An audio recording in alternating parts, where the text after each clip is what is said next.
turning back, no turning back, no turning back, no turning back.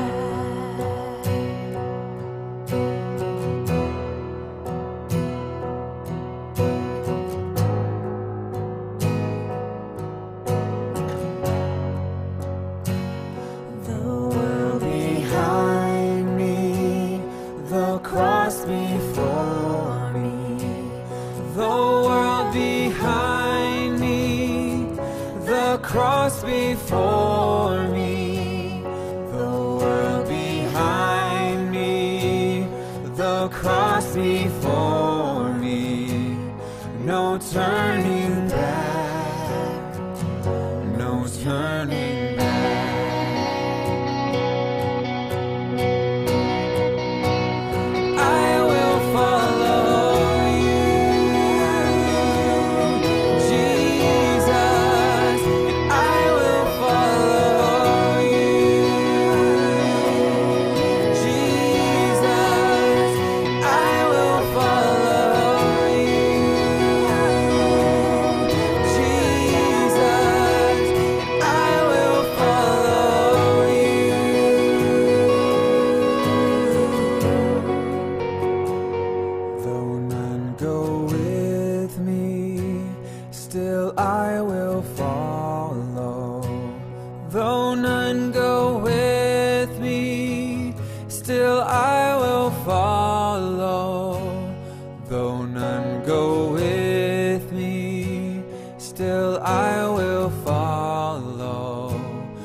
Shalom Jemaat Gereja Kristen Jakarta.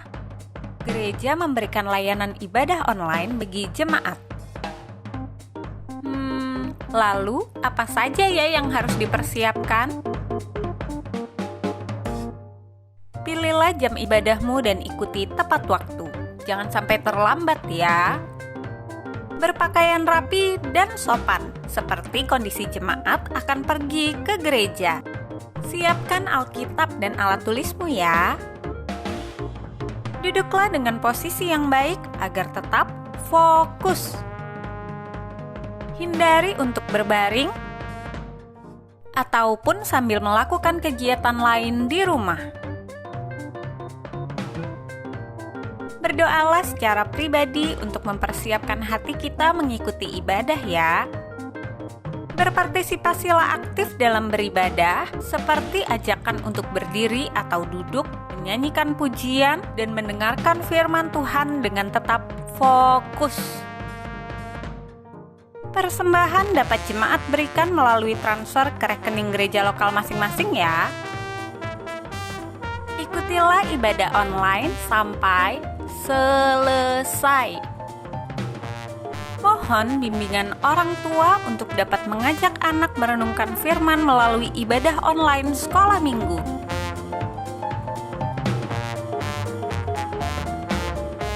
Selamat beribadah, Tuhan Yesus memberkati.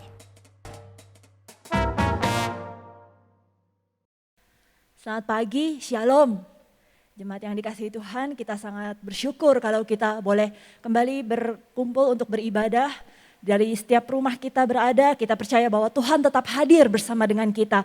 Saya menyapa untuk setiap jemaat, kita boleh sama-sama katakan shalom kepada keluarga kita maupun kepada setiap yang ada bersama dengan kita pada saat ini.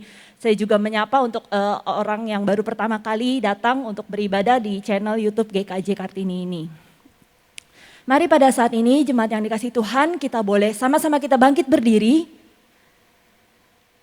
Marilah kita awali ibadah dengan pengakuan bahwa pertolongan adalah dalam nama Tuhan yang menjadikan langit dan bumi, yang memelihara kesetiaan sampai selama-lamanya dan tidak meninggalkan pekerjaan tangannya. Ibadah ini dimulai di dalam nama Allah Bapa, Allah Putra, dan Allah Roh Kudus. Tuhan berada di bait sucinya.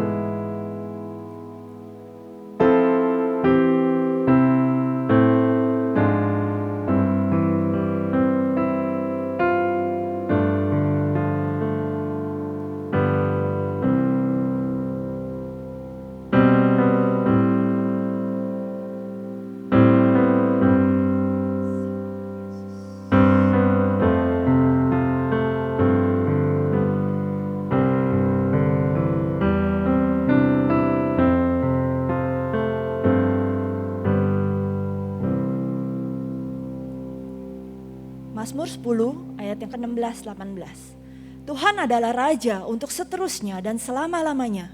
Bangsa-bangsa lenyap dari tanahnya. Keinginan orang-orang yang tertindas telah Kau dengarkan ya Tuhan. Engkau menguatkan hati mereka. Engkau memasang telingamu untuk memberi keadilan kepada anak yatim dan orang yang terinjak. Supaya tidak ada lagi seorang manusia di bumi yang berani menakut-nakuti. Amin. Jemaat dipersilakan duduk. Sungguh biarlah pada saat ini kita datang ke hadapan Tuhan. Kita mau katakan sungguh Engkau Allah yang dahsyat, pencipta segala yang ada. Dari dulu sekarang dan selamanya Tuhan tidak pernah berubah.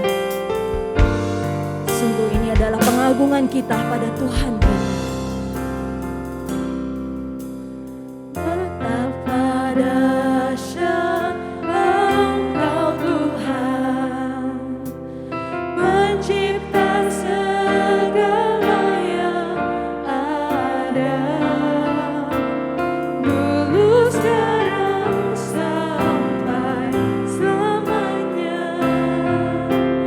hanya Kau Tuhan.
kita mempunyai Allah yang begitu dahsyat dan luar biasa. Dia yang menjadikan kita dengan hembusan nafasnya. Kita bersyukur Tuhan menenun kita begitu indah. Dalam segala yang ada pada diri kita saat ini, kita percaya Tuhan tidak pernah diam. Tuhan selalu turut campur tangan. Tuhan yang memimpin hidup kita. Kita boleh ada sebagaimana kita sekarang. Kita sungguh bersyukur atas segala keberadaan kita. Apapun yang dihadapi, hidup mungkin memang tidak mudah. Tapi kita percaya bahwa ketika kita mau sungguh-sungguh berjalan bersama dengan Tuhan, Tuhan yang akan mengajarkan kita untuk kita boleh tetap mengucap syukur. Kita boleh menyerahkan segala pergumulan kita hanya kepada Tuhan. Mari sama-sama kita berdoa pada Tuhan. Bapa, kami bersyukur atas segala kedahsyatan-Mu yang besar dan ajaib Tuhan. Bapa, mari Engkau yang mengingatkan kami untuk kami boleh tetap dapat melihat Engkau adalah Allah yang besar di samping segala permasalahan kami yang sepertinya terkadang kami rasakan begitu besar. Tapi kami boleh kembali diingatkan bahwa kami mempunyai Allah yang terlebih besar dari segala masalah yang menghimpit kami. Tuhan, mari Engkau yang memberikan kami penghiburan, kami diberikan pengharapan untuk boleh terus berharap hanya kepada Engkau Tuhan. Dan kami mensyukuri atas segala yang masih Engkau izinkan ada bersama dengan kami saat ini. Kami bersyukur Tuhan bahwa Tuhan yang tetap menyertai kami. Haleluya. Mari pada saat ini jemaat kita juga mau rindu kita datang ke hadapan Tuhan. Mari kita mau terbuka di hadapan Dia. Tuhan mengenal kedalaman hati kita. Tuhan mengerti segala isi hati kita. Pergumulan kita yang terkadang membuat kita meragukan Tuhan, membuat kita kadang juga jatuh dalam dosa ketika kita menjalani firman-Nya dalam hari-hari, dalam segala kelemahan iman kita. Mari sama-sama kita mau letakkan itu semua di bawah kaki salib Tuhan. Kita mengakui semua kelemahan kita dan kita mohon Roh Tuhan yang penuh dengan belas kasih itu boleh memulihkan kembali hidup kita, untuk kita boleh dilayakkan untuk masuk ke dalam hadirat-Nya. Mari sama-sama kita berdoa. Bapa, Engkau yang melihat hati kami Tuhan, dalam segala kelemahan kami ketika kami mengalami jatuh bangun, kami menjalani hari-hari kami dalam kelemahan daging kami Tuhan.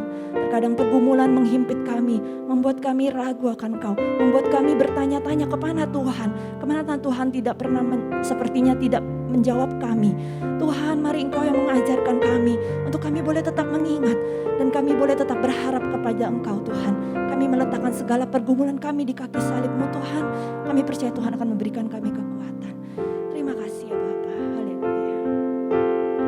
Sungguh segala pujian syukur layak untuk kita berikan pada Tuhan, karena Dia yang sudah hadir dalam hidup kita. Segala pujian syukur bagi-Mu.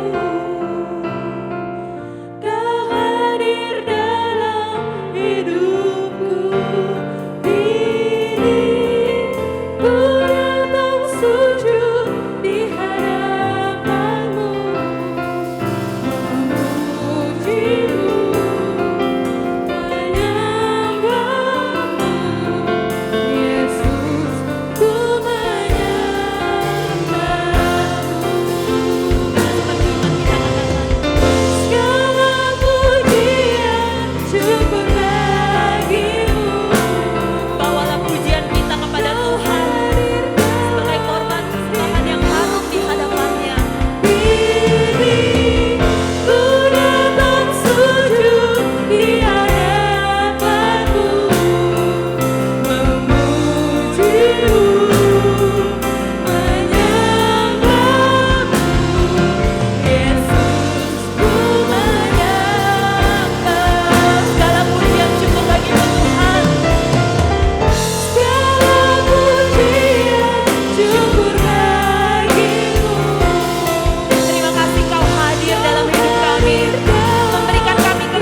bersatu di dalam doa. Ya Allah Bapa kami yang bertata dalam kerajaan surga, yang kami sembah dalam nama Tuhan Yesus Kristus. Ya Allah Roh Kudus, penolong dan penghibur hidup kami Tuhan. Terima kasih Tuhan, karena Engkau kami masih boleh ada sampai saat ini. Sebagaimana kami adanya dalam segala apapun yang Tuhan izinkan terjadi, kami tetap boleh diberikan rasa syukur Tuhan. Mari Roh Kudus yang menguatkan iman kami, untuk kami boleh terus berharap dan bersandar hanya kepada Engkau Tuhan. Meskipun memang saat ini dunia bergoncang, tapi kami percaya Engkau Allah yang dahsyat. Dari dulu sekarang sampai selama-lamanya hanya Engkau Tuhan. Sungguh ajar kami untuk mau tetap setia di dalam segala kesusahan, di dalam pergumulan kami tetap memegang harapan kami hanya kepada Engkau Tuhan, bahwa pada waktunya Tuhan akan menjadikan segala sesuatu begitu indah menurut rencana-Mu yang begitu luar biasa. Kami manusia begitu kecil, mungkin kami tidak mengerti apa yang saat ini terjadi, mengapa sepertinya seakan-akan Tuhan mengizinkan semua ini terjadi. Tapi Tuhan, mari ajar kami untuk kami mau tetap taat dimanapun kami berada. Kami mau tetap ikut akan kebenaran firman-Mu. Pengharapan di dalam Engkau selamanya tidak akan mengecewakan. Terima kasih Tuhan, dalam kedagingan kami yang lemah, mari Roh Kudus, Engkau yang memberikan kami kekuatan, agar kami boleh sebagai murid Kristus boleh tetap bertahan di tengah topan dunia ini yang saat ini sedang tergoncang, khususnya di masa pandemi. Begitu banyak hal mengerikan yang terjadi. Tapi kami percaya ketika kami memandang salib-Mu Kristus, Tuhan Yesus sudah memberikan hidup yang begitu berharga untuk menebus dosa kami. Tuhan pasti juga akan menolong kami untuk melewati semuanya. Terima kasih Tuhan untuk kebaktian kami pada hari ini. Kami serahkan semuanya ke dalam tangan-Mu dengan tema kami, yaitu pada hari ini diajarkan untuk merespon ajakan Kristus. Mari Tuhan yang menyiapkan hati setiap kami, agar kami boleh layak untuk boleh menjadi pendengar yang boleh siap untuk mendengarkan firman-Mu ya Tuhan. Terima kasih ya Bapa. Hanya demi nama Tuhan Yesus kami berdoa. Haleluya, amin. Jemaat, kita tetap berdiri bersama dengan gereja Tuhan di segala abad dan tempat. Kita akan mengikrarkan pengakuan iman kita, pengakuan iman rasuli. Aku percaya kepada Allah, Bapa yang Maha Kuasa, Khalik langit dan bumi, dan kepada Yesus Kristus, anaknya yang tunggal Tuhan kita, yang dikandung dari Roh Kudus, lahir dari anak darah Maria, yang menderita sengsara di bawah pemerintahan Pontius Pilatus, disalibkan, mati dan dikuburkan, turun ke dalam kerajaan maut. Pada hari yang ketiga, bangkit pula dari antara orang mati, naik ke surga, duduk di sebelah kanan Allah, Bapa yang Maha Kuasa. Dan dari sana Ia akan datang untuk menghakimi orang yang hidup dan yang mati. Aku percaya pada Roh Kudus, gereja yang kudus dan am, persekutuan orang kudus, pengampunan dosa, kebangkitan tubuh dan hidup yang kekal. Amin. Jemaat dipersilakan duduk. Biarlah apapun yang sedang kita hadapi saat ini, kita bersama menghadapinya. Bersama dengan seluruh bangsa di negara kita, juga dengan keadaan dunia saat ini. Tapi kita bersyukur, kita adalah murid Kristus. Kita mempunyai Tuhan yang menjadi sandaran kita. Sungguh Tuhan, Dialah yang menjadi satu-satu yang kita andalkan. Biarlah pujian ini boleh menjadi kekuatan bagi kita. Mari kita nyanyikan dengan penuh sukacita dan pengharapan. Karena kita pasti bisa memandang kepada salib Kristus yang memberikan kita pengharapan dan kekuatan. Amin.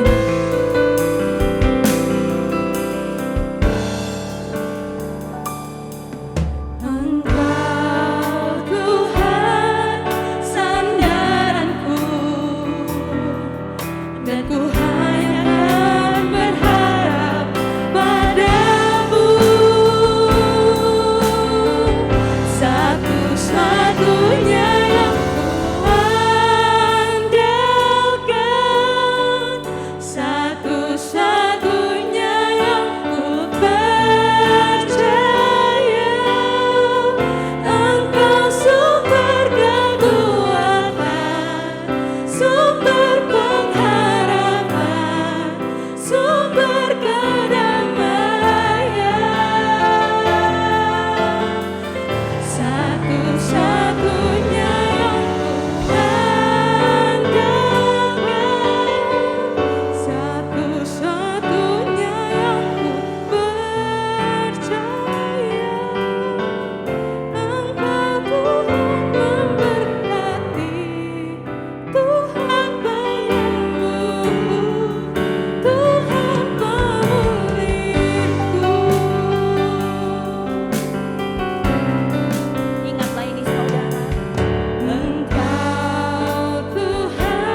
sandaran kita. Engkau Tuhan sandaranku. Jangan pernah berhenti berharap pada Tuhan. Kebanyakan berharap padamu. Terima kasih Tuhan. Satu-satunya yang kuandalkan, satu-satunya yang kupercaya. Engkau sumber kekuatan, Dia sumber pengharapan, memberikan kedamaian bagi kita pasti. Terima kasih Tuhan. satu-satunya yang kuandalkan,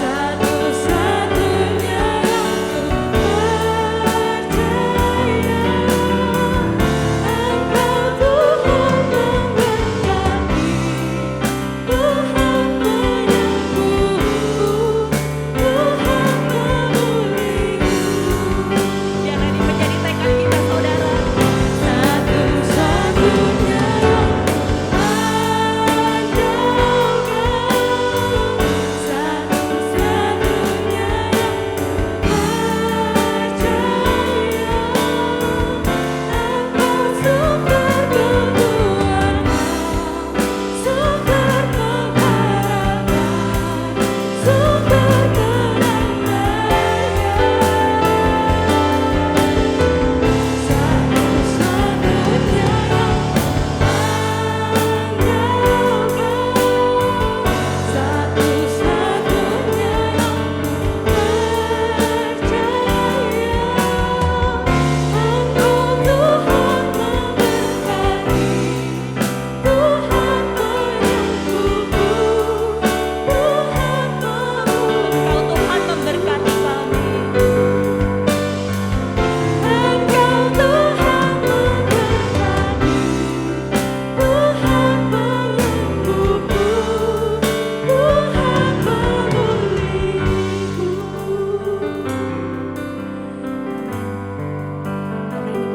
sumber kedamaian bagi setiap kita dalam segala yang kita hadapi hari-hari ini.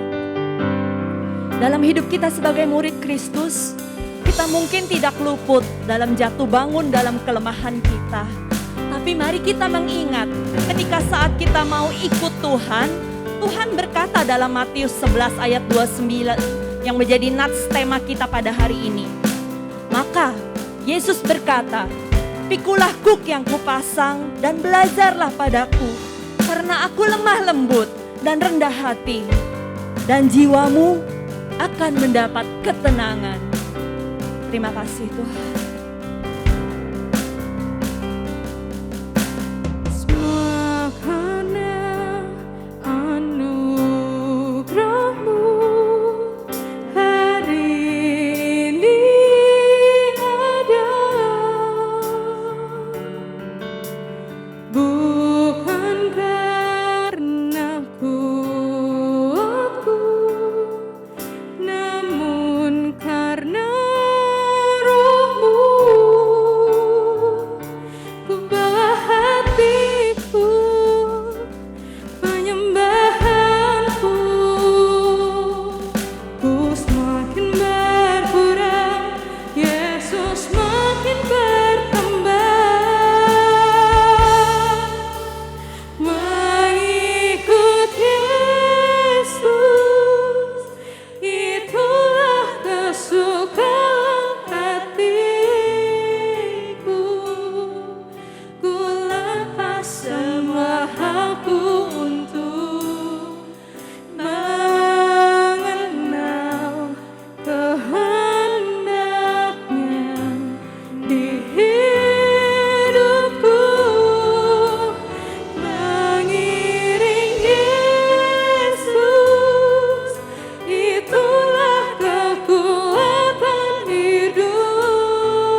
karena anugerah Tuhan, kita boleh dipanggil untuk mengikut Dia, bahkan boleh menjadi murid Tuhan.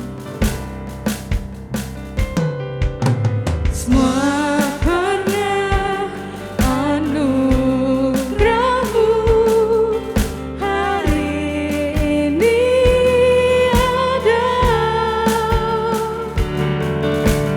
Bukan karena kuatku, namun karena Roh-Mu. Bawalah hatimu saudara, Buka hatiku sebagai penyembahan. penyembahanku, ku semakin berkurang, Yesus makin bertambah. Mengikut Yesus, itulah kesukaan hatiku. Ku lepas semua halku untuk mengenal kehendaknya di hidupku.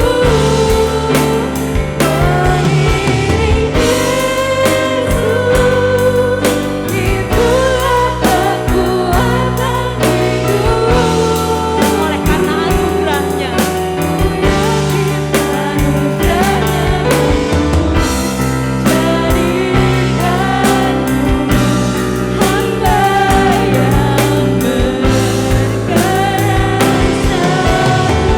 mari saudara, biarlah saudara boleh berdoa dalam hati masing-masing. Kita boleh nyatakan kerinduan kita, kesungguh-sungguhan kita untuk dalam setiap hal kita mau tetap ikut Tuhan, kita mau setia kepada Tuhan, kita memohon Roh Tuhan memberikan kekuatan bagi setiap kita yang lemah. Pengharapan kita hanya bagi Tuhan saja. Mari sama-sama kita katakan, Ikut Yesus, itulah kesukaan hatiku. Ku lepas semua aku untuk mengenal kehendaknya di hidupku.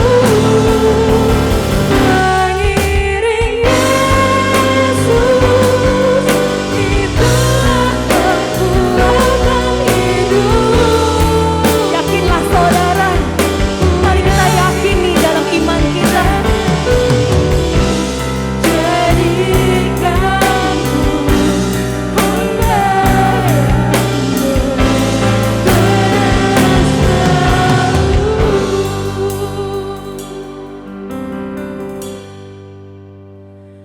Waktu selanjutnya adalah pemberitaan firman Tuhan oleh Bapak Pendeta Agus Gunawan. Terima kasih Tuhan, Shalom, salam sejahtera. Mari kita akan renungkan firman Tuhan. Ada dua bagian Alkitab yang kita akan baca bersama-sama. Pertama kita akan baca dari Kisah Rasul 16 ayat 1 sampai 3. Kemudian kita lanjutkan dengan 2 Timotius 1 ayat 3 sampai 5. Kisah Rasul 16 ayat 1 sampai ayat yang ketiga. Kemudian dilanjutkan dengan 2 Timotius 1 ayat yang ketiga sampai ayat yang kelima. Saya akan bacakan untuk kita sekalian. Kisah Rasul 16 ayat 1 sampai 3. Paulus datang juga ke Derbe dan Listra. Di situ ada seorang murid bernama Timotius. Ibunya adalah seorang Yahudi dan telah menjadi percaya, sedangkan ayahnya seorang Yunani. Timotius ini dikenal baik oleh saudara-saudara di Listra dan Ikonium. Dan Paulus mau supaya ia menyertainya dalam perjalanan. Paulus menyuruh menyunatkan dia karena orang-orang Yahudi di daerah itu. Sebab setiap orang tahu bahwa bapaknya adalah orang Yunani. 2 Timotius 1 ayat 3 sampai 5.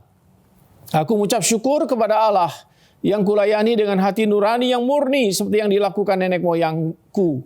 Dan selalu aku mengingat engkau dalam permohonanku baik siang maupun malam. Dan apabila aku terkenang akan air matamu yang kau curahkan, aku ingin melihat engkau kembali supaya penuhlah kesukaanku. Sebab aku teringat akan imanmu yang tulus ikhlas, yaitu iman yang pertama-tama hidup di dalam nenekmu Lois dan di dalam ibumu Eunike. dan yang aku yakin hidup juga di dalam dirimu. Amin. Saudara, ketika saya dan saudara memperhatikan orang-orang berhasil dalam dunia ini, mereka yang ada di top layer dari hidup masyarakat, orang-orang yang dianggap terpandang sukses, saya dan saudara tentu saja seringkali merasa kagum dengan mereka ini. Oleh karena tidak semua orang bisa mencapai level di mana seseorang itu berhasil, sukses sedemikian. Kita suka dengan cerita-cerita tentang hero, pahlawan-pahlawan, orang-orang hebat, yang di mana di dalamnya kita bisa belajar sebenarnya. Banyak sekali lesson, pelajaran yang kita bisa pelajari. Perjuangan mereka, sejarah lika-liku keberhasilan mereka, bahkan juga segala usaha, cara-cara mereka, kejadian-kejadian yang membuat saya dan saudara itu bisa belajar dari mereka bagaimana menjadi orang berhasil, menjadi orang besar, menjadi orang luar biasa. Nah, saudara kasih Tuhan, di dalam konteks iman, saya percaya kita sering bicara tentang satu tokoh yang luar biasa yang namanya Timotius. Lepas dari segala kelemahannya, kita melihat bahwa dia adalah salah satu tokoh yang luar biasa di dalam iman. Seorang yang menjadi panutan, seorang yang dianggap berhasil di dalam pelayanannya. Itu sebabnya tidak heran, banyak orang Kristen memakai nama Timotius, Timothy, dan sebagainya. Kita tahu bahwa nama ini menjadi sebuah trademark daripada seorang yang berhasil di dalam pelayanannya. Nah, saudara sekalian, kenapa kita bisa katakan ini luar biasa? Oleh karena sebenarnya kita tahu bahwa tidak semua orang bisa kemudian menjadi seorang yang berhasil di dalam iman. Timotius itu sangat dipengaruhi oleh orang tuanya dan oleh neneknya. Kita tahu di Alkitab neneknya namanya Lois, seorang wanita neneknya. Kemudian juga dipengaruhi oleh Eunike, yaitu juga seorang wanita, yaitu mamanya. Jadi pengaruh mereka kepada Timotius sedemikian rupa, sehingga kita melihat ada kesuksesan iman dan pelayanan di dalam hidup Timotius yang salah satunya tentu saja diakibatkan oleh kehadiran daripada Lois dan Eunike dalam hidup Timotius. Nah, saudara, ini sesuatu yang luar biasa. Oleh karena yang pertama kita melihat bahwa sebenarnya kalau kita bicara soal iman, bahwa seorang bisa mengikut iman seseorang yang lain termasuk orang tuanya, itu adalah sesuatu yang tidak selalu ada. Dengan kata lain, tidak gampang anak muda itu kemudian menteladani orang tuanya, mengikut apa yang dilakukan oleh orang tuanya, khususnya oleh mamanya dan neneknya di sini. Tetapi itu yang terjadi dengan Timotius, bahwa dia itu meneladani, kata Alkitab. Yang kamu teladani, kata Alkitab, dari nenek dan dari mama, dari ibunya. Jadi seorang anak ketika dia mempelajari, mengikuti jejak-jejak iman daripada neneknya, daripada mamanya, bukan ini sesuatu yang luar biasa sebenarnya. Di zaman di mana kita suka mendengar orang muda tidak lagi dengar akan orang tuanya, di zaman di mana dikatakan kaum milenial lebih punya cara dan gaya sendiri, so sekalian ini menjadi sesuatu yang memang challenging sekali. Ada banyak orang muda yang tidak lagi mengikuti akan apa yang dicontohkan oleh orang tuanya atau mau mengikuti dengan cara yang berbeda. Tetapi dalam hal iman kita melihat ini sesuatu yang hebat sebenarnya. Sesuatu yang mungkin dalam konteks kita hari-hari hidup kita sangat menjadi sesuatu yang jarang juga. Kita sering mendengar ada orang mengeluh, orang tua mengeluh anaknya tidak seperti yang diharapkan oleh orang tuanya. Cucunya tidak seperti yang diharapkan oleh neneknya. Kita suka dengar cerita-cerita semacam itu, dan apalagi di dalam zaman sekarang ini. Itu sebabnya kita bisa mengatakan ini sesuatu yang luar biasa. Hal yang kedua, bahwa kita lihat bahwa sekalipun situasi itu disiapkan, seseorang tidak selalu dengan serta-merta akan mengikuti akan contoh-contoh yang sudah disiapkan sekelilingnya. Dengan kata lain, misalnya lingkungannya diciptakan supaya seseorang itu bisa mengikuti teladan iman. Itu juga belum tentu selalu terjadi, bukan? Ada orang-orang hidup dalam sebuah konteks iman, dalam lingkup gereja, dalam lingkup komunitas orang percaya yang sebenarnya sangat kaya dengan warisan-warisan iman, pernyataan iman, dan seterusnya. Tetapi kita lihat bahwa tidak selalu itu terjadi. Ada orang-orang hidup dalam lingkungan Kristen, lingkungan rohani yang baik, tetapi toh outputnya, keluarnya tidak seperti itu juga. Ada pemberontakan, ada salah mengerti, dan ada yang juga tersesat akhirnya oleh karena keinginannya sendiri tentu saja. So itu sebabnya tidak bisa kita mengatakan kalau kita ciptakan lingkungan yang baik, maka teladan iman itu pasti akan serta-merta 100% diikuti oleh orang-orang atau anak muda, atau remaja, atau anak-anak dalam lingkungan kita. Kita tahu bahwa tidak selalu seperti itu. Dan yang ketiga, kalau kita bicara seorang bisa mengikuti iman dari keluarganya, dari orang tuanya, itu kembali kepada suatu yang kita sebut anugerah Allah. Oleh karena kita tadi katakan di depan bahwa meskipun environment, lingkungannya ada, itu tidak serta-merta menciptakan itu. Kadang-kadang kita heran sekali dengan realitas iman itu. Bagaimana seseorang itu bisa beriman, itu kembali adalah suatu misteri yang karena anugerah dari Allah sendiri. Tidak selalu pendidikan, logika, pengajaran, disiplin menciptakan hal yang diinginkan. Malah sebaliknya kita suka melihat juga. Ada lingkungan yang kacau balau, keluarga yang kacau balau, orang tua yang kacau balau, tapi anaknya bisa beriman, bisa menjadi teladan iman bagi yang lain. Itu ada satu misteri, maka kita katakan itu adalah anugerah Allah. It is only by His grace. Anugerah Allah yang bekerja dengan caranya, saudara sekalian. Nah kalau begitu, apakah saudara bisa berkata, kalau begitu ya kita tidak pentingkan semua yang lain? Saya rasa tidak begitu juga. Kita ingat bahwa kita adalah partner Allah. Kita adalah rekan sekerja Allah di dalam memberikan teladan, kesaksian, menolong akan the next generation, generasi-generasi baru itu, memiliki iman, kasih, pengharapan yang bahkan mungkin lebih daripada kita semua, bukan? Kita ingin mereka menjadi lebih dari kita. Kalau kita sudah mencapai level tertentu di dalam hidup iman, pelayanan, dan misi kita, bukankah kita rindu bahwa the next generation bakal lebih hebat, 2-3 kali, mungkin lebih dari kita. Nah itu sebabnya kalau kita bicara dalam konteks ini, di hari di mana kita memperingati bagaimana peran daripada Lois dan Eunike di dalam konteks kerajaan Allah ini, dalam konteks menjadi teladan bagi keturunan, khususnya Timotius. Mari kita pelajari, ada berapa hal yang bisa menjadi catatan kita untuk kita pelajari. Yang pertama, saudara sekalian, kita belajar bahwa peran aktif seorang wanita di dalam rumah tangga itu juga sangat penting di dalam iman. Kalau kita mau pelajari, ternyata Timotius itu memang orang tuanya, ayahnya adalah seorang Yunani. Dengan demikian, kita bisa mengasumsi bahwa memang pendidikan iman itu datangnya dari mamanya. Dan itu kata Alkitab. Oleh karena mama Timotius, yaitu Eunike, adalah seorang Yahudi yang percaya kepada Tuhan Yesus. Seorang yang believer, seorang percaya. Sedangkan papanya tidak disebut demikian. Itu sebabnya sekalian kita bisa mengasumsikan bahwa pendidikan iman itu datang dari garis nenek dan juga dari garis mama. Dan kemudian turun kepada Timotius. Dia tidak dapatkan itu dari papanya. Itu sebabnya kemudian dalam perjalanan Paulus kemudian kita lihat bahwa Timotius harus disunat. Oleh karena dari garis ayahnya dia adalah keturunan seorang Yunani yang tidak bersunat. Itu sebabnya kemudian diadakan upacara itu terhadap Timotius. Terima kasih Tuhan. Dan kata lain kita lihat, sebenarnya peran pendidikan itu kan seharusnya datang dari papa, dari ayah. Tetapi itu tidak didapatkan oleh Timotius. Oleh karena tadi kita katakan di depan, tampaknya bahwa yang beriman itu adalah mamanya dan neneknya. Tetapi dua wanita ini tidak kemudian menjadi pasif dan berkata, ya itu kan urusan laki-laki, itu kan urusan kepala rumah tangga. Tidak demikian. Mereka mengambil peran aktif, positif, untuk kemudian juga mendidik akan Timotius di dalam iman. Mereka mengambil posisi mereka secara aktif. Mereka tidak diam saja ketika sesuatu tidak terjadi. Ketika ayah Timotius mungkin tidak mengajarkan iman kepada Timotius.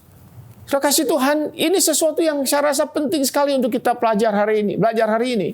Bahwa seorang wanita, seorang nenek, seorang mama, tidak boleh dengan serta-merta kemudian berkata, itu bukan peran saya.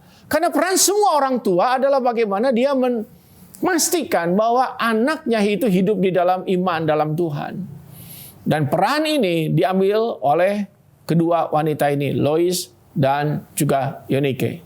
Di dalam sepanjang sejarah kekristenan, sejarah gereja, kita menemukan hal yang sama.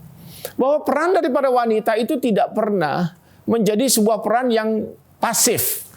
Dalam sejarah misi, sejarah gereja, kita melihat begitu banyak role peran yang dikerjakan oleh para wanita. Meskipun mungkin dia hanyalah seorang istri misionari tertentu. Tapi tidak berarti hanya suaminya yang dikenal, yang berperan. Tetapi juga istrinya berperan. Sejarah misi mencatat begitu banyak peran wanita-wanita di dalam pengembangan akan iman, dalam penyiaran akan iman. Itu sebabnya hari ini kita mesti belajar, khususnya para wanita, tidak menjadi pasif, sebaliknya aktif. Sebaliknya ikut memberikan solusi, sebaliknya melakukan sesuatu yang positif. Dan ini menjadi sebuah challenge saya rasa dalam hidup pribadi, keluarga, termasuk dalam gereja. Di mana peran para wanita. Bukan sekedar hanya menikmati pelayanan, tetapi juga bisa memberi pelayanan. Tidak sekedar hanya pasif dilayani, tetapi juga aktif melayani. Tidak sekedar mengeluhkan sesuatu, tetapi juga mengambil solusi. Bagaimana bisa menolong orang lain, khususnya the next generation di dalam iman. Hal kedua yang bisa menjadi catatan kita adalah bagaimana mereka itu menghidupi iman. Kalau kita baca di dalam Alkitab, Paulus memberikan komentar tentang Lois dan Eunike yang dikatakan begini, iman yang pertama-tama hidup di dalam nenekmu dan di dalam hidup mamamu. Artinya ada kalimat iman yang hidup, the living faith. Jadi iman itu bukan cuma sekedar sesuatu yang dipercaya, diketahui, diimani. Tidak cukup. Tetapi yang di living out, dihidupi. Dan ini yang dikatakan oleh Paulus. Bukan iman yang sekedar pengetahuan, sekedar knowledge, tetapi sesuatu yang dihidupi di dalam keseharian. Dan iman seperti ini adalah iman yang hidup dan aktif. Dan itu rupanya yang menjadi teladan yang dipelajari oleh Timotius pada neneknya, pada mamanya. Suatu iman yang hidup. Bukankah ada orang-orang yang sangat mementingkan kepada knowledge? Seolah-olah iman itu hanya bersifat knowledge, hanya pengetahuan saja. Saya sudah tahu Alkitab, saya sudah ikuti Bible study, saya punya kelompok kecil, saya punya care group, saya sudah tahu. Tetapi tidak begitu. Iman itu bukan cuma sekadar knowledge. Juga iman bukan sekadar perasaan. Saya merasa beriman. Saya merasa mengasihi Tuhan. Bukan cuma itu. Tetapi menjadi sesuatu yang living, sesuatu yang hidup, yang menggerakkan seseorang untuk melakukan apa yang dia percaya. Dan itu terjadi pada Lois dan Eunike. Nah, saudara sekalian, ini menjadi sebuah hal yang penting sekali. Menjadi sebuah tantangan untuk setiap orang, termasuk para wanita, para ibu di sini. Bagaimana iman kita sebenarnya? Ketika anak-anak kita, cucu-cucu kita melihat kita, apa yang mereka lihat?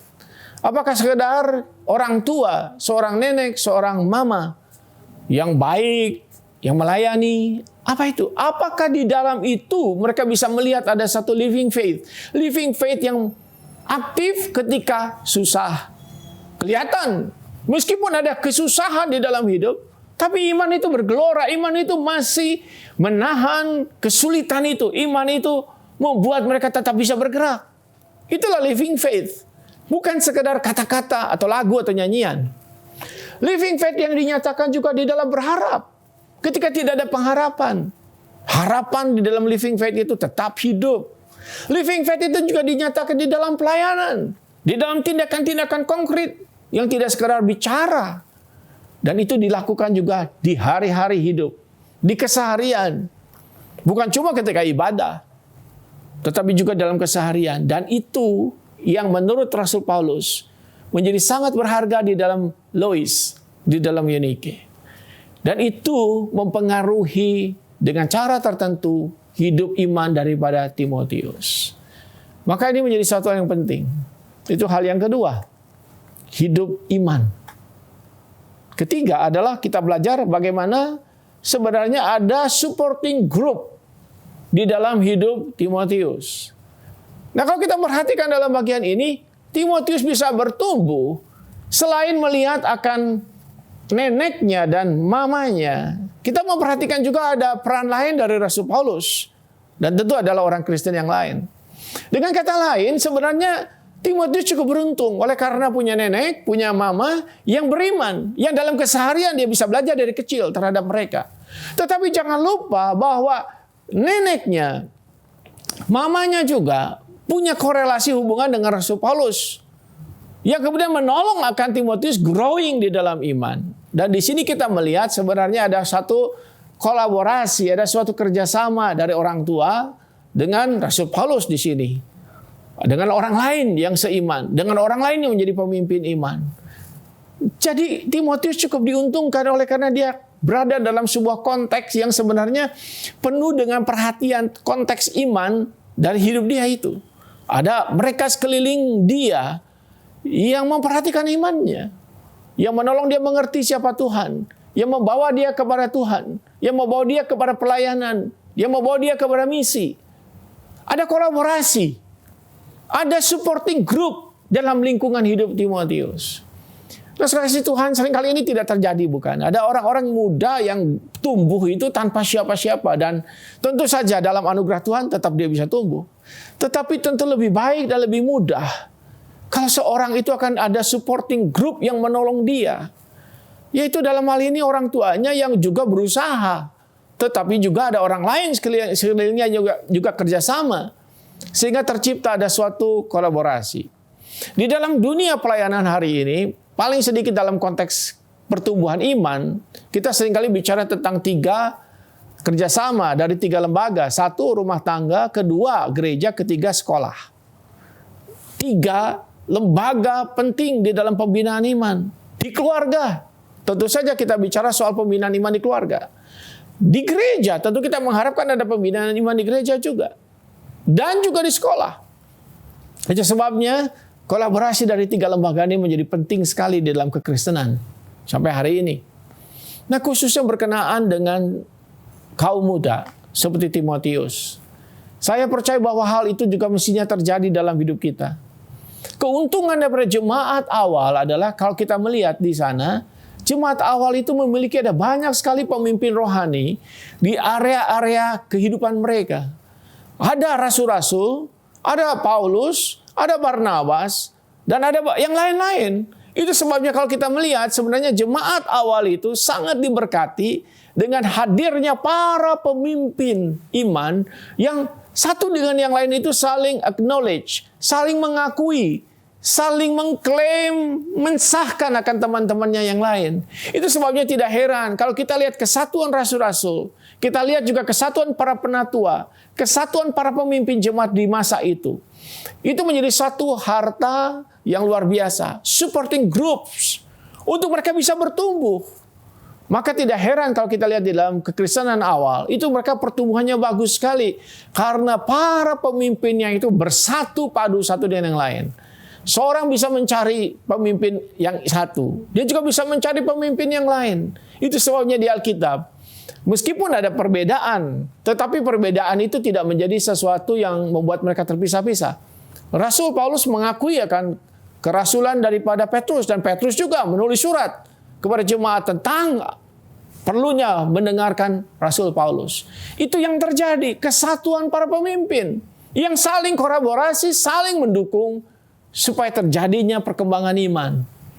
Konteks yang lebih mikro, lebih kecil adalah orang tua dan para pemimpin iman yang lain di luar keluarga.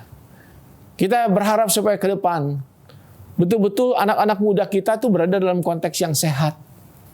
Tidak melihat para pemimpinnya, orang tua dan para pemimpin iman tuh yang berselisih, yang tidak seia sekata, yang ribut, tetapi sebaliknya yang saling meneguhkan. Kenapa demikian? Karena ketika orang tua bisa memberi sesuatu kepada anak, belum tentu dia bisa memberikan segala-galanya. Dia ada keterbatasan, dia ada kekurangan. Dia hanya bisa mengisi kebutuhan dari satu perspektif tertentu. Itu sebabnya dia membutuhkan yang lain. Maka peranan Lois itu pasti sesuatu yang khusus. Karena dia seorang nenek dari Timotius. Perannya khusus sebagai nenek. Memberikan sesuatu warisan iman kepada Timotius. Mamanya juga sama, Eunike. Itu memberikan dari perspektif dia sebagai mamanya. Tapi Paulus juga sebagai mentor iman dari Timotius. Paulus memberikan sesuatu yang tidak bisa diberikan oleh Eunike, tidak bisa diberikan oleh Lois. Dengan kata lain sekalian, maka ini menjadi sesuatu yang sangat enriching, memperkaya akan Timotius. Mudah-mudahan itu hadir dalam hidup kita, dalam konteks di mana anak-anak muda kita bertumbuh di dalam Tuhan. Dan yang keempat, kita bersyukur oleh karena sebenarnya ada kontinuitas dalam hal ini. Kalau saudara perhatikan bahwa ada kelangsungan terus-menerus. Jadi bukan cuma Lois memberi dalam perspektif dia sebagai seorang nenek, tapi juga ada mamanya Timotius, tetapi juga Rasul Paulus yang membimbing dia. Bukan cuma dari kecil, tetapi juga kemudian kita melihat sampai kepada dewasa, sampai Timotius menjadi salah satu tokoh pemimpin gereja di Efesus, bahkan menurut sejarah gereja menjadi seorang bishop. Itu ada proses di mana orang-orang tua itu, yang senior-senior itu mendampingi pertumbuhan imannya. Kita melihat Lois dan Eunike yang membimbing Timotius dari kecil, yang mengajari kitab suci dari kecil. Tetapi sampai kepada satu titik, di situ kita lihat peranan Rasul Paulus yang membimbing Timotius kepada iman, kepada Kristus, kepada keselamatan. Membimbing juga dia kepada proses pelayanan yang mengharuskan, karena konteks, harus ada penyunatan. Dan itu dilakukan. Dan setelah itu dibimbing juga di dalam pengutusan. Dibawa kepada pelayanan dan ditempatkan di gereja Efesus yang tidak gampang. Sampai kemudian satu kali sejarah berkata dia menjadi seorang bishop. Dengan kata lain, saudara melihat di sini ada kontinuitas, ada keberlangsungan terus-menerus. Sesuatu yang terus-menerus di-nurture, sesuatu yang terus-menerus diberi. Bukankah itu yang harus dihadirkan oleh para ibu di rumah tangga, oleh para papa, ayah di rumah tangga, kakek nenek, paman mungkin, tante yang di dalam iman, memperhatikan akan generasi demi generasi supaya mereka itu betul-betul bisa bertumbuh. Tidak hanya peduli tentang hal-hal yang sifatnya ada di dunia ini. Bukan berarti yang di dunia tidak penting, itu juga mungkin penting. Tetapi bagaimana iman itu bisa disiarkan, iman bisa diberikan, iman bisa diberikan, dan nurturing iman diberikan kepada mereka. Memang iman tidak bisa diturunkan, ya, karena itu bukan sesuatu yang generik. Tetapi pembinaan iman, perhatian, bukankah itu masih bisa diberikan? Nah, saudara kasih Tuhan, sekali lagi itu tidak menjamin 100%. Tetapi adalah bagian daripada kita untuk memastikan bahwa anak-anak muda, the next generation, itu akan selalu mendapatkan pertolongan. Tidak perlu mereka melewati kekeringan, kesusahan, baru mereka bisa mendapatkan sumber-sumber yang terbaik. Di waktu di mana saya bertumbuh di dalam iman, saya memang tidak seberuntung konteks Timotius. Saya tidak berada lahir dalam keluarga Kristen. Saya tidak lahir juga dalam sebuah keluarga yang betul-betul menghidupi iman, karena orang tua saya juga belum percaya pada waktu saya bertumbuh. Tetapi saya bersyukur juga memang karena ada pribadi-pribadi tertentu yang memang memberikan sentuhannya dan menolong saya kemudian juga bisa mengenal Tuhan. Dan kemudian saya bertumbuh di dalam Tuhan itu juga jungkir balik, artinya tidak banyak yang betul-betul menyediakan akan fasilitas bimbingan untuk saya bisa bertumbuh. Bacaan juga tidak banyak, tidak banyak juga ada seperti care group atau kelompok-kelompok yang bisa menolong. Ya, ada tetapi kemudian tetapi tidak seperti hari ini di kota-kota besar, di gereja-gereja besar, limpah sekali. Dan itu sebenarnya adalah bagian dari pertanggungjawaban gereja kita, orang tua, untuk menyiapkan itu bagi the next generation. Bahwa itu tidak bisa menjamin, ya, tetapi adalah bagian kita untuk menyiapkannya. Dan yang terakhir, sekalian yang kelima, kita mempelajari bahwa akhirnya kita menemukan kebanggaan, suatu rasa puas tentunya terjadi pada keluarga ini. Oleh karena Lois dan Eunike sudah menolong satu pribadi di dalam keluarganya menjadi seorang yang luar biasa dipakai oleh Tuhan. Kalau kita bicara soal buah dari Timotius dalam pelayanannya, kita tidak boleh lupa bahwa buah itu dilahirkan juga dari mereka yang sudah menanam sesuatu atas diri Timotius. Ada orang-orang yang sudah menabur dalam diri Timotius. Dan akhirnya akhirnya bisa menghasilkan sesuatu. Maka di sini yang dikatakan Alkitab, kata Tuhan Yesus, ada mereka yang menabur, ada mereka yang menuai. Tetapi katanya, Yang menabur dan yang menuai sama-sama bersuka cita. Kalau saudara hari ini hanya bisa menabur kepada the next generation, kita memang tidak tahu nantinya seperti apa. Buahnya kapan bisa kita lihat. Mungkin satu kali kita masih bisa hidup, tetap kita bisa hidup untuk melihat akan hasil itu terjadi. Tapi juga mungkin tidak. Kita hanya menabur, dan menabur. Ketika Lois Eunike membacakan kitab suci kepada Timotius, dia mungkin tidak tahu kapan itu akan menjadi sesuatu yang berbuah. Tetapi itu dilakukan dengan sungguh-sungguh. Dilakukan dengan serius. Hari ini, nenek, mama, papa, orang tua harus ambil bagian. Menabur hari ini. Do your job. Lakukan tugas kita. Lakukan kerja kita, yaitu menabur. Karena kita mengatakan barang siapa menabur dengan bercucuran air mata, dia pasti pulang dengan bersorak-sorai karena akan ada hasilnya. Tuhan tidak akan membiarkan saudara jerih lelah menabur dan taburannya itu akan menjadi sia-sia. Mari hari ini di gereja kita, di keluarga kita, para orang tua bergerak. Jangan berkata iman itu adalah urusan dia sendiri dengan Tuhan. Jangan juga berkata, waduh, anak muda zaman sekarang sulit. Dan seterusnya. Bukankah zaman dulu kita juga dikatakan hal yang sama? Kita adalah generasi yang sulit. Marilah lakukan sesuatu. Carilah solusi untuk bisa mendekati. Minggu ini saya ikuti satu webinar mengenai bagaimana kerohanian itu bisa bertumbuh. Saya dengar komentar-komentar, pembicara, banyak hal yang baik. Tetapi ada satu yang menggelitik saya di dalam komentar-komentar yang lahir itu. Yaitu seolah-olah segala sesuatu di-blame.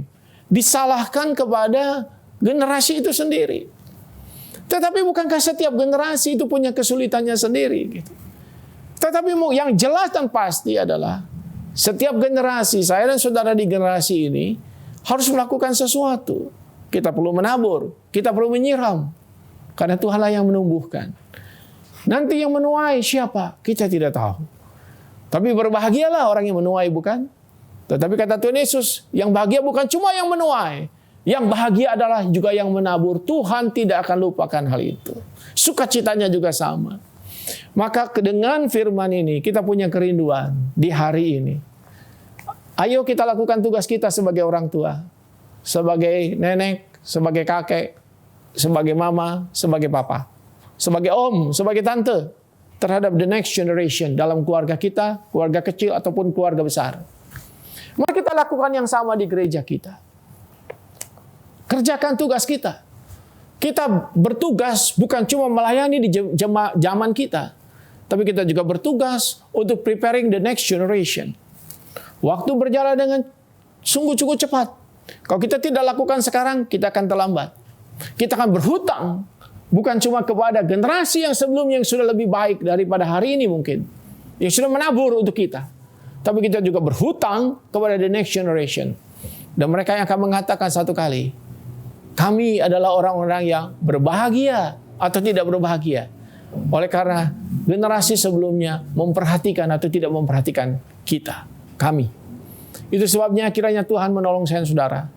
Melihat konteks ini, sekali lagi, kehidupan kita, peran kita ada begitu banyak, dan Tuhan akan memberkati kita. Sampai saya dan saudara akan bercucuran air mata dalam sukacita. Melihat bahwa apa yang kita tabur menghasilkan sesuatu. Doa saya dalam hidup pelayanan saya, bukan cuma tentang bagaimana bisa melayani lebih baik, bagaimana bisa melakukan pelayanan dengan sungguh-sungguh, bahkan finishing well. Bukan cuma itu. Tetapi finishing well yang terbaik adalah bukan cuma saya menyelesaikan tugas saya sampai akhir. Tetapi saya akan melihat peran yang sudah saya kerjakan itu menghasilkan pemimpin-pemimpin baru yang jauh lebih hebat, jauh lebih bermutu, jauh lebih dipakai Tuhan dari generasi saya.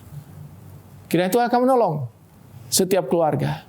Kalau ada di antara Bapak Ibu Saudara punya anak-anak yang belum kenal Tuhan, yang sudah kenal Tuhan, yang belum melayani, yang sudah melayani, itu menjadi ladang yang harus dikerjakan hari ini.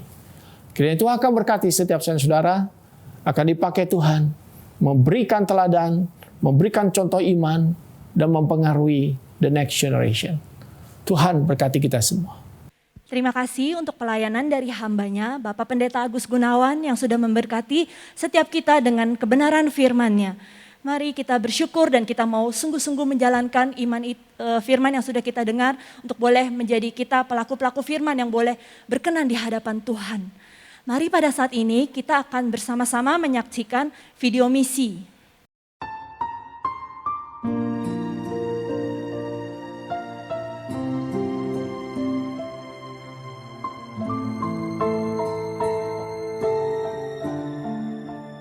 Bersyukur Jemaat Sinode GKJ telah bersatu padu untuk terlibat dalam mendoakan, bahkan mendukung dana untuk membantu mereka yang terkena musibah bencana alam di NTT beberapa bulan yang lalu. Bersyukur untuk misionaris GKJ yang ada di Betun, NTT, yaitu Vina dan Lucy yang telah berkeliling menyalurkan bantuan dan memberikan pelayanan kepada mereka, secara khusus memberikan bantuan ke Pulau Sabu. Doakan untuk saat ini sedang membangun gereja yang telah roboh akibat bencana alam tersebut dari dana persembahan jemaat GKJ untuk NTT. Gereja ini terletak di Sabu Timur, di mana penduduknya sebagian besar menganut kepercayaan Jingitio atau kepercayaan pada nenek moyang. Oleh sebab itu kiranya keberadaan gereja ini dan rumah baca yang akan dibangun oleh misi GKJ dapat membawa jiwa yang sungguh-sungguh percaya kepada Tuhan Yesus yang adalah juru selamat umat manusia. Berdoa untuk hamba Tuhan setempat yang telah melayani sejak tahun 2014 bersama keluarga, yaitu Pendeta Sama Tamtasa dan istrinya Sony Mareta, beserta satu anak yang berusia 4 tahun, yaitu Liando. Kiranya mereka diberikan kesehatan, hikmat bijaksana, untuk melayani di Pulau Sabu Timur. Melalui mereka banyak jiwa dimenangkan bagi Tuhan. Di dunia ku tak mendapatkan. Mari saudara, tidak henti-hentinya kita terus bersyukur bahwa GKJ terus mau terlibat di dalam kegiatan misi Tuhan, dan kita juga mau sama-sama mendukung di dalam doa atas segala yang sudah kita saksikan di dalam video. Mari sama-sama kita boleh dukung di dalam doa untuk boleh memberikan kekuatan bagi setiap rekan-rekan kita yang terlibat di dalam pelayanan misi. Mari sama-sama kita berdoa. Bapa kami yang di surga, kami bersyukur Tuhan untuk keberadaan dari GKJ Tuhan. Kami bersyukur bahwa kami juga boleh tergabung di dalam gereja-Mu yang dengan penuh kerinduan untuk boleh terus menjalankan amanat agung-Mu Tuhan. Kami bersyukur di dalam masa pandemi seperti ini, tapi kami boleh diberikan kekuatan untuk boleh terus menjalankan misi dimanapun kami berada ya Tuhan. Mari Engkau yang menolong Tuhan agar segala kebutuhan dana yang dibutuhkan, agar kiranya sungguh Tuhan yang mencukupkan dan juga roh Tuhan yang terus memberikan kerinduan bagi orang-orang yang boleh terlibat dalam misi untuk boleh tetap semangat di dalam pelayanan mereka. Terima kasih ya Bapa, sungguh ini kerinduan kami yang kami serahkan semua dalam tangan-Mu. Hanya demi nama Tuhan Yesus kami berdoa. Amin. Mari pada saat ini kita akan mempersiapkan yang terbaik buat Tuhan kita lewat persembahan yang bisa kita lakukan melalui transfer pada rekening-rekening gereja yang tertera di layar Anda, dan juga boleh bisa melalui scan QRIS. Mari pada saat ini setiap kita mau sama-sama bangkit bagi Yesus. Mari kita kibarkan panji raja, kita mau tegak mengangkatnya, meninggikan namanya.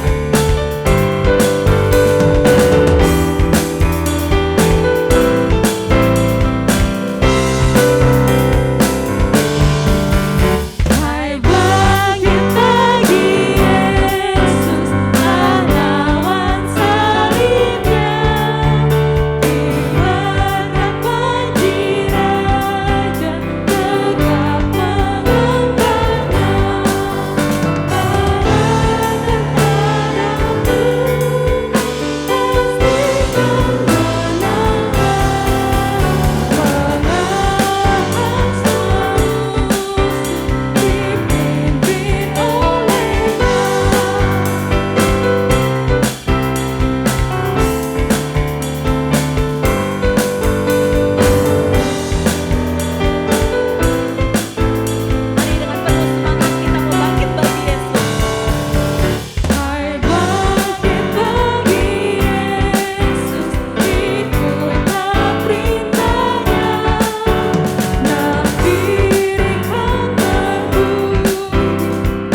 menyerahkan doa, kita mau berdoa menyerahkan kepada Tuhan persembahan kita.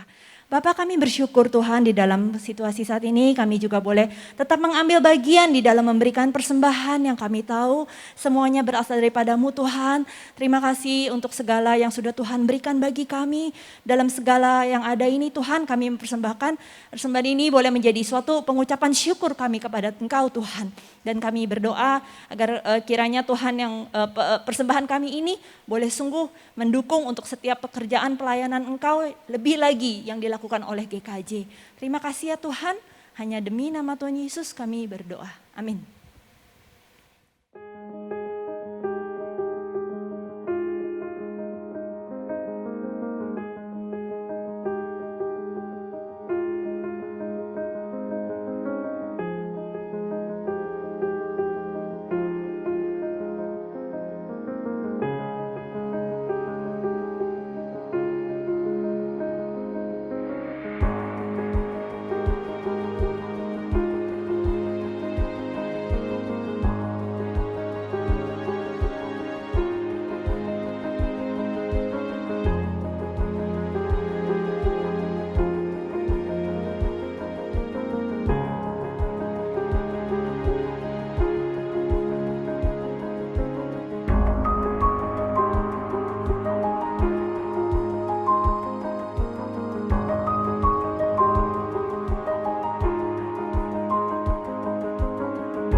Saudara, sebelum kita mengakhiri ibadah ini, marilah kita bersama-sama berdoa.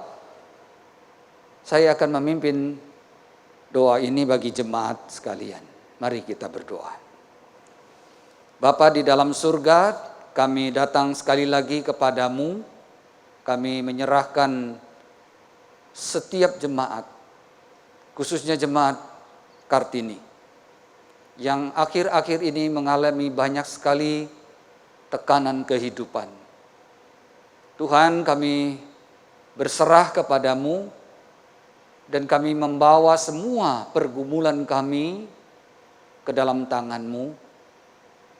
Tuhan, ajar kami percaya bahwa Engkau ada di samping kami, di dalam hidup kami, di dalam pergumulan kami. Dan Engkau telah berjanji, Engkau sekali-kali tidak akan meninggalkan kami. Karena biarlah melalui janji ini kami tetap setia kepada Tuhan. Meskipun kami belum melihat tanda-tanda perubahan di dalam kehidupan kami. Tuhan berkati usaha kami, apapun yang kami kerjakan Tuhan taruh berkat sehingga itu boleh menjadi berkembang dengan baik. Dan nama Tuhan dimuliakan.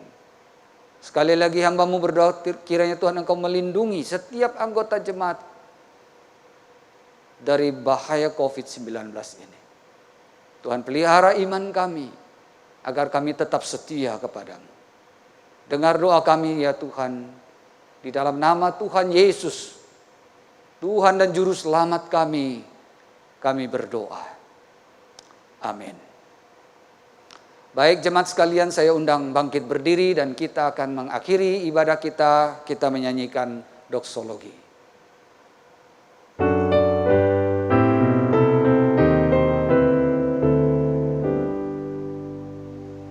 Puji Allah Bapa Putra, puji Allah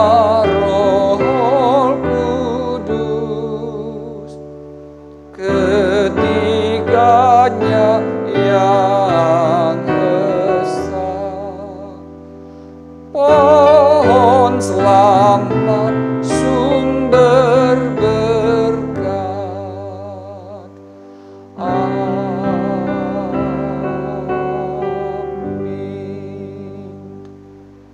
Arahkanlah hatimu kepada Tuhan dan terimalah berkat-Nya.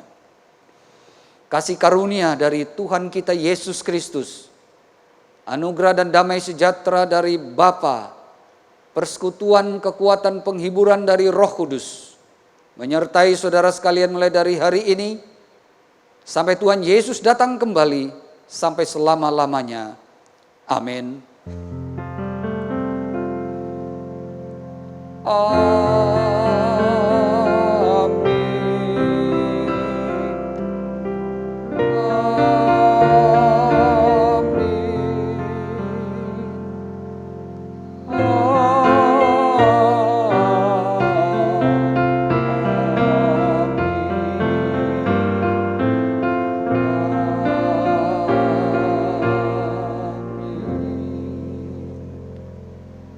Silakan duduk. Ibadah selesai, Tuhan memberkati.